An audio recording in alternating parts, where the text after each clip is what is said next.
So, good evening, friends. We'll start with today's session. In the last lecture, we have learned about the what happens in the nature when two dissimilar diseases meets inside one human being. Hahnemann have given the proof in order to explain the concept of dissimilarity, the concept of allopathy, and he explains three conditions. The first condition which he explains over there is that when two dissimilar diseases meets inside one human being, if the old one is stronger, it repels the action of new one and it never allows new one to enter. The second condition which we have discussed that when two natural dissimilar diseases meets inside one human being, then if the older one is weaker and newer one is stronger, the new one suspends the old one time being, and after some time, when it finishes its course, the old one reappears. And third condition, which we have discussed in length in yesterday's session, that is when two dissimilar diseases of equal strength meets inside one human being, they remains inside one human being at two different places, producing a complex. Sometimes it remains as a two diseases, sometimes they mix together to form the third one also. And such types of complexes are quite common in day-to-day practice. And he has correlated it with the allopathic system of medicine. So if the allopathic medicine, which is not strong enough to control the disorder, the action is repelled. If it is stronger one, it suspends for time being in chronic disorders. And again, the chronic disorder remains as it is, reappears. And third thing, the complexes which are formed because of it, in the form of all varieties of new diseases, the autoimmune variety, these are complexes which are born because of the drugging of the medicine. So this is what he has explained in order to give the proof to you that these are things which are collected from the different allopathic journals. And then he continues with what happens when two natural similar diseases meets inside one human being. And again, he wants to give you the proof. So further few aphorisms are related with what happens when two natural similar diseases meets inside one human being, and that explanation he has given. So I'm going to read those aphorisms. Aphorism number 43, what he says. Totally different, however, is the result when two similar diseases meets together in the organism. That is to say, when to the disease already present, a stronger similar one is added. In such cases, we see how a cure can be effected by the operations of the nature, and we get a lesson as to how man ought to cure. So here he starts another condition exactly opposite to what we have discussed in last three lectures. It is simple when two natural similar diseases meets inside one human being, means their presentation at certain level is very similar to each other. Then if the new one is stronger, what it causes? And what it causes, he mentions in the 44 aphorism. So we'll read that and we'll understand what exactly it causes. Two similar diseases can neither, as is asserted of dissimilar diseases in one, neither repel one another, nor as shown of the dissimilar diseases in second, nor suspend one another, so that the old one shall return after new one has run its course. And just as little can two similar diseases, as demonstrated in the third, respecting dissimilar diseases, exist beside each other in the same organism or together to form the double complex disease. So what he explains, all three conditions are not possible, which we have learned when two natural dissimilar diseases meets. Here, it is the two natural similar diseases meets, and if newer one is stronger, it removes the weaker one permanently. That is the very specific thing which happens. It neither repels, it never suspends, it never forms the double complex disease. And this is the truth. This is what happens in the nature. And in order to explain that, he has given multiple proofs. He explains over there in the footnote the different references from where he has collected all those. And then he explains what exactly then it happens in 45. No, two diseases differing in, it is true, in kind, but very similar in their phenomena and effects and in the suffering and symptoms. They severely produce, invariably annihilate one another whenever they meet together in the organism. The stronger disease, namely, annihilates the weaker, and that for this simple reason, because the stronger morbific power, when it invades the system, by the reason of its similarity of the action, involves precisely the same parts of the organism that were previously affected by the weaker morbid irritation, which consequently can no longer act on these parts, but it is extinguished. Or, in other words, the new similar disease but stronger morbific potency. The new similar but stronger morbific potency controls the feelings of the patient, and hence the life principle on account of its peculiarity can no longer feel the weaker similar, which becomes extinguished, exist no longer, for it was never anything material, but dynamic spirit like conceptual affection. So what he wants to explain? So they neither repels, they never suspends, never forms a complex, but what happens is the only thing, if the new disease is stronger, but very similar in its manifestation to the old one, the new one removes the weaker one permanently. The words which he has used, extinguished means to remove it permanently. Another word which he has used over there is the annihilation. Annihilation is again complete removal of the disease. And this is what happens. The new disease remains and old disease is forever gone. It is not suspended like the dissimilarity. It is forever gone. So whatever remains is only the new disease. And this is what happens in the nature. So if this is true, then we have to consider what is the inference. This is what he wants to explain. He wants to show you this is what happens in the nature. We have to take the inference out of it. We have to understand the conclusion out of it and find it out what exactly happened. And that's why last sentence which he uses over there, the life principle henceforth is affected only and this, but temporarily, by the new, similar but stronger morbific potency. So only a stronger disease under which the vital force is affected, the old disease which was weaker in strength but similar to its manifestation disappears permanently. So absolutely different is the condition when dissimilar diseases are there and exactly opposite when the two similar diseases are there.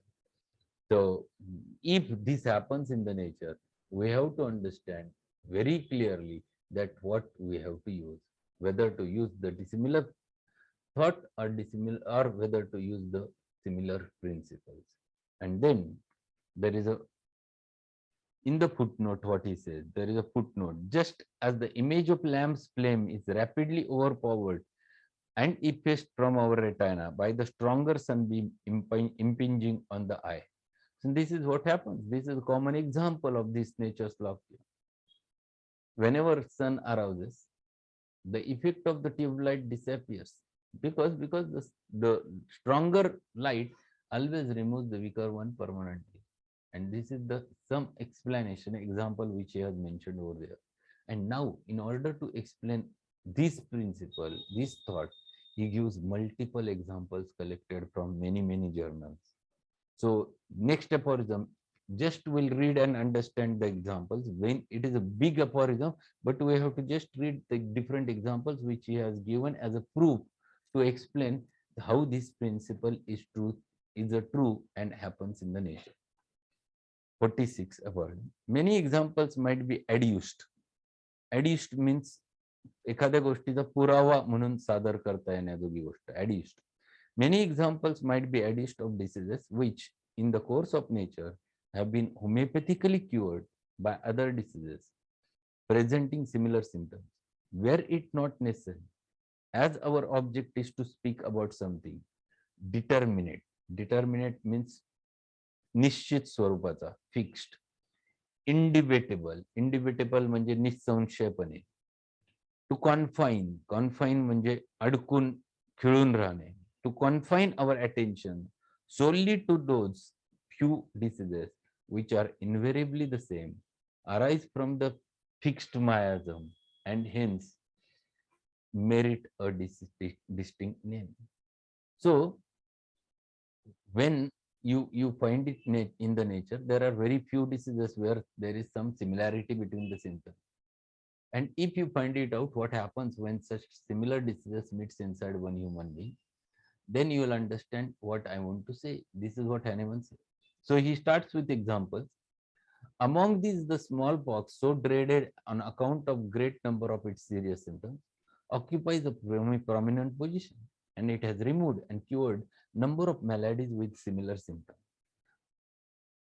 How frequently does smallpox produce violent ophthalmia? Ophthalmia, it is nothing but the severe inflammation of the eye with conjunctiva. So how frequently does the smallpox produce violent ophthalmia, sometimes even causing blindness? And C, by its inoculation, Dizardex cured a chronic ophthalmia permanently, and Leroy another. So one example of it he has mentioned over there. So chronic ophthalmia was there present in the patient, and when he got the smallpox, one of the manifestation of the smallpox is ophthalmia, and after coming the smallpox, the chronic ophthalmia got cured completely, and there remains only the smallpox. So this is one example what happens in the nature. Second example, an amaurosis. Amaurosis means complete loss of vision with no pathological evidence within the eye. It's called as amaurosis. An amaurosis of 2 years duration, consequent on suppressed scalded, was perfectly cured by it according to the clean.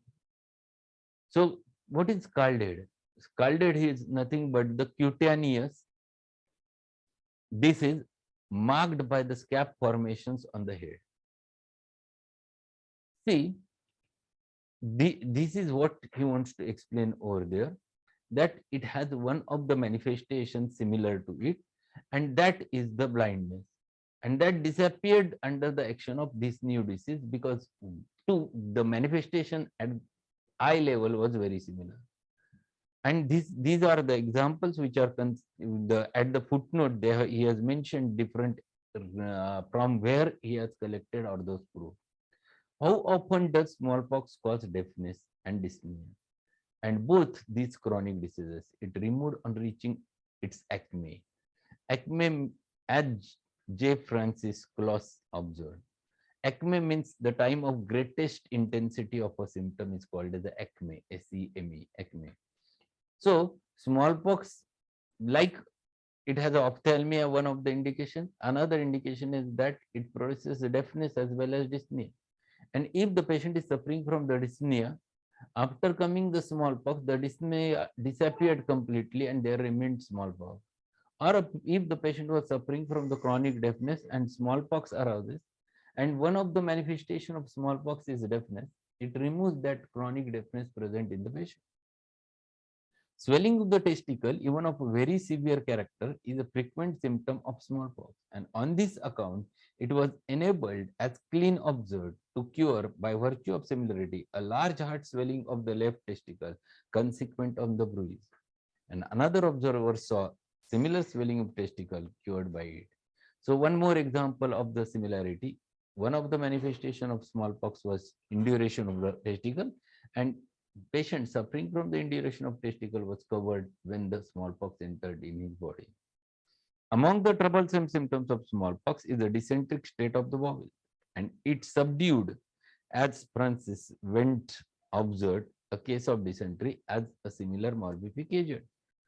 So one of the feature of smallpox was dysentery, and chronic dysentery vanished under when the smallpox came. Smallpox coming on after vaccination, as well on account of its greater strength as its great similarity, at once removed entirely the cowpox homeopathically, and does not permit it to come to the maturity. But on the other hand, The cowpox, when near maturity does, on account of its great similarity, homeopathically diminish very much the supervening smallpox and make it much milder, as Murphy and many others testify. What is a cowpox? Question arises in our mind. What is cowpox? Smallpox we know. Cowpox, it is a vaccination. It is a pustular eruption on the teats or bug of a cow in the form of bluish vesicle containing a virus which may produce smallpox in human being. So same virus which used to produce the smallpox in the human being used to produce the similar eruptions on the in the cows. And the vaccine is prepared from this. So this vaccine, if it has been given, this vaccine repels the new disease to enter in our body, and that's why there was the eradication of the smallpox happen. But vaccination is not on the principle of homeopathy. Here the question of repulsion come, and that's why Hahnemann denies the vaccination. Second important thing that he explains over there, that if both are having the similar symptoms, the inoculation, if it has been not at it matured, it disappeared under the action of smallpox. But if the smallpox has attained certain phase and then cowpox vaccine was given, and if it reaches to its maturity, it removes the smallpox. Both things, it depends upon who is stronger, and stronger removes the weaker one permanently. The inoculated cowpox, whose lymph, besides the protective matter, contains the contagion of a general cutaneous eruption of another nature, consisting of usually small, dry, rarely large pustule pimples resting on the small red areola, frequently conjoined with the round red cutaneous spots, and often accompanied by the most violent itching, which rash appears in not a few children several days before, more frequently, however, after the red areola of the cowpox, and goes off in a few days, leaving behind small red hard spots on the skin, the inoculated cowpox. I say, after it has been taken, cures perfectly and permanently in a homeopathic manner by the similarity of the accessory myosome, analogous cutaneous eruption of the children, often of very long standing and of very troublesome character, as number of observer asserts. So he has given example of same the cowpox eruption. The inoculation of the vaccine, when it is inoculated on the shoulders, it produces a typical eruption. If the person was suffering from similar eruption, if child is suffering from similar type of eruption, and if you give this vaccine, the original eruption disappeared because it has produced the similar type of eruption over there. So this is what happens in the nature, and this is what he has collected. There is one footnote number, I think 47, related with this cowpox vaccine. What he says, this seems to be a reason for this beneficial remarkable fact, namely that since the general distribution of the Jenner's cowpox vaccination, human smallpox never again appeared as epidemically or virulently as 40 to 50 years before, when one city visited lost at least one half and often three-quarters of its children by death of this miserable pestilence. So he has given the example that because of the cowpox vaccine, which was found or discovered by Jenner, there was a total eradication of the smallpox happened. This happened because the there is a question of who is stronger. If the vaccine's effects are stronger and it used to produce the similar type of disease inside body, it repels the new one to enter. It worked on the same principle. The stronger one removes the weaker one permanently. But here there is a repulsion and not the removal in vaccination. The cowpox, a peculiar symptom of which is to cause tumefaction. Tumefaction means swelling. Tumefaction of the arm, cured after it broke out the swollen, half paralyzed arm. So one more example of it he has mentioned over there. Then another example he explains, the fever accompanying the cowpox, which occurs at the time of the production of red areola, cured homeopathically intermittent fever in two individuals, as the younger Hardage reports, confirming what J. Hunter had already observed, that two fevers, similar diseases, cannot coexist in the same body. So because of the smallpox, the original fever disappeared, and now there remained only the smallpox. And these are the examples what happened in the nature. And these are the peoples whose names are there: J. Hunter, Herdage, or Wint. All those were the allopaths and who have written it in the different journals.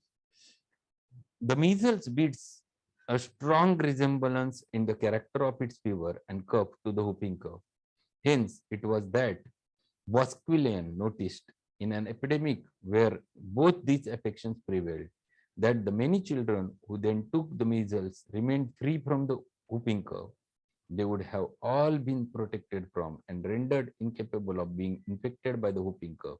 In that and all subsequent epidemics by the measles, if the whooping cough were not a disease that has only a partial similarity to the measles, that is to say, if it had also cutaneous eruption similar to what the latter possesses. So fever or sometimes some manifestation like whooping cough, if the whooping cough was there already and patient suffered from the measles, where the one of the manifestations of measles was the cough, whooping. So original whooping cough disappeared when the measles broke out. Simple example of having the similarity in the similar symptoms and the law of similar. Then he has given one more example of the rash of the measles. If the patient suffers earlier because of the rash, a maculopapular rash, which we used to observe in measles cases, rogeolus type of eruption, and if it was persistent chronically, and if measles comes out, that original previous disorder where the rash was there disappears under the action of that measles.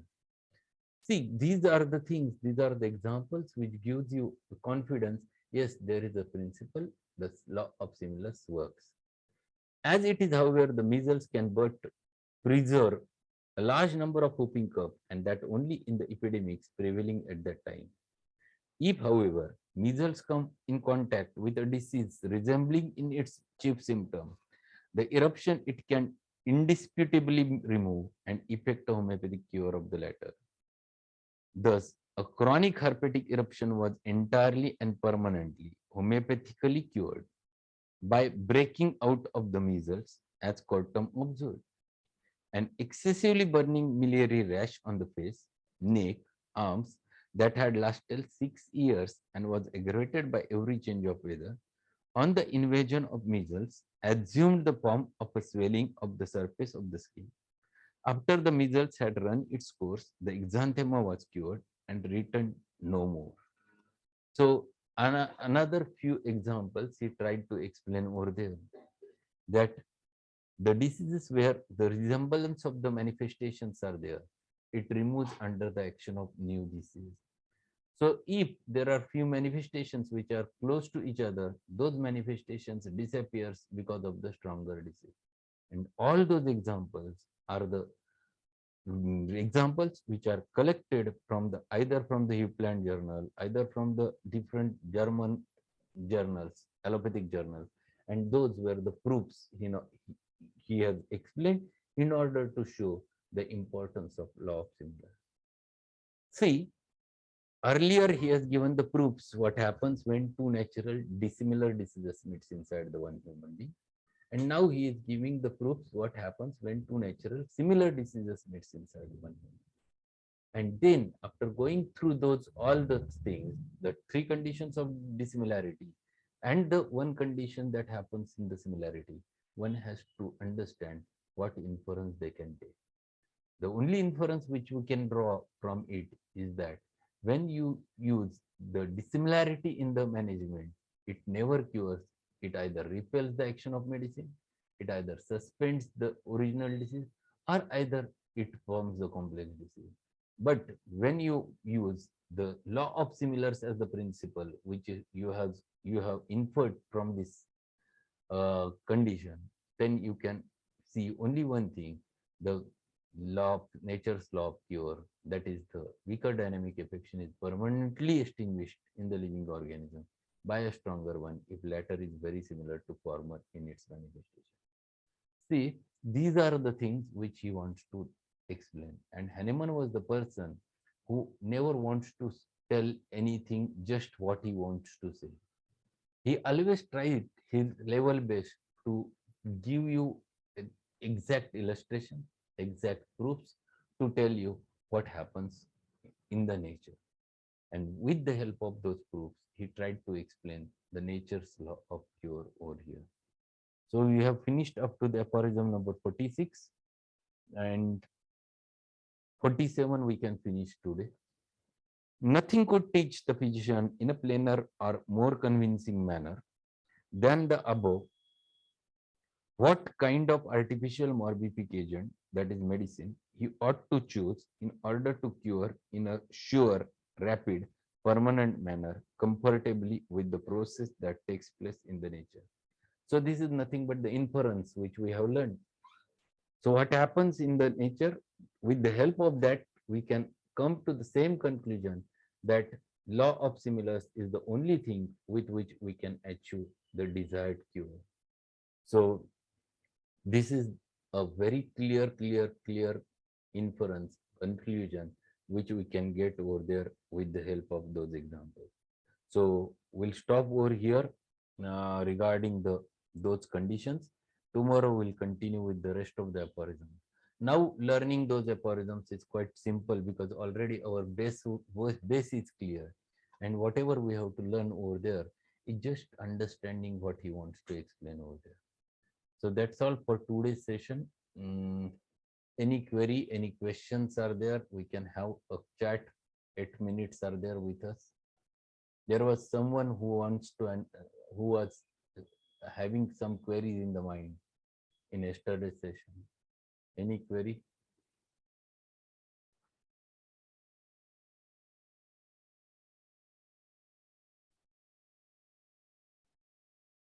Good evening, Ali. Sir, yes, in yesterday's session, on aphorism number 42, so last दोन odd, which on account of want of resemblance of these maladies to each other can very well happen without disparagement to the unity of life. Sir, हे नाही कळलं तुम्ही. Okay. Just a minute. We'll read the whole aphorism, then it will be quite clear. Nature herself permits, as has been stated, in some cases, the simultaneous occurrence of two, indeed of the three natural diseases in one and same body. This complication, however, it must be remarked, happens only in the case of two dissimilar diseases, which according to the eternal laws of nature do not remove, do not annihilate, or cannot cure one another, but as it seems, both or all three remain as it were separate in the organism, and each takes place possession of the parts and systems peculiarly appropriate to it, which on account of want of resemblance of these maladies to each other can very well happen without disparagement to the unity of life. So what happens when these three varieties, in fact there were two diseases originally, both of them are the different, having different manifestations, so they remains in the one human being at two different places. Sometimes they form the third one as a complex, and that also in a different organ. But when these three remains in a one human being, it not immediately disturbs the life, or it not immediately kills the patient, but it leads towards the complexes. It leads towards the destruction, but it never immediately disturbs or kill the person. They remain in a different parts. So sometimes you find there is a malaria in the same person, the typhoid in the same person. Sometimes you get the dengue in the same person, and manifestations. Sometimes there are variety of manifestations, and there remains inside one human being. Sometimes some pathologies you can see. So you can get one pathology in one area, at the same time another pathology in another area. Two resides in two different places, and still the life is continuing. Still, it never happens that it immediately kills the human being. And that's why the last sentence which he explains over there, that without causing any disparagement to the unity of life, This resides one one human being. Many a times, some complexes arise. For example, person who is suffering from the any chronic fever or acute fever, subacute fever like a dengue, and he was under medication, and all of a sudden the platelet drops, and there is a he goes enters into the failure, and then the patient enters into the acute renal failure, ARF. The complex has aroused over there. So kidneys are at the problem. The original disease was there as it is, and patient land into the complication. If he never recovers from that ARA, he can land into destruction. But these are the things which develops at a different places. Still, the life is continuing, and this is what he wants to explain over there. The complexes sometimes remains in one's human being at a different places without causing directly a harm. Sometimes there is a tumor inside the brain. At the same time, the person might suffer from the pneumonitis patch. Sometimes patient might suffer from some renal problem. And pathology remains in one human being at three different organs, and still the life is there. Life continues. It never immediately it never immediately kills that human being. And this is what he wants to explain over there. But it forms complex, and definitely it leads to the destruction, but it is not as acute as which happens in acute states. So this is the thing which he wants to explain in that aphorism, and then he turns toward the similarity. Okay. Yes, sir. Thank you, sir.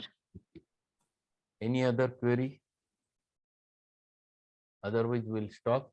Thank you being there, everyone, and we'll meet tomorrow with the next few aphorisms. Now we can go fast because we have to reach the practical part, and that is more important. When we reach the 71 onwards, we'll have a lot of interest because that is totally related with the practice. So thanks being there. Thank you, Manisha. Thank you, Preeti, Anupama, Dr. Varke sir, Anita, Prasanna, Uma, Ali. Thanks a lot. Bye.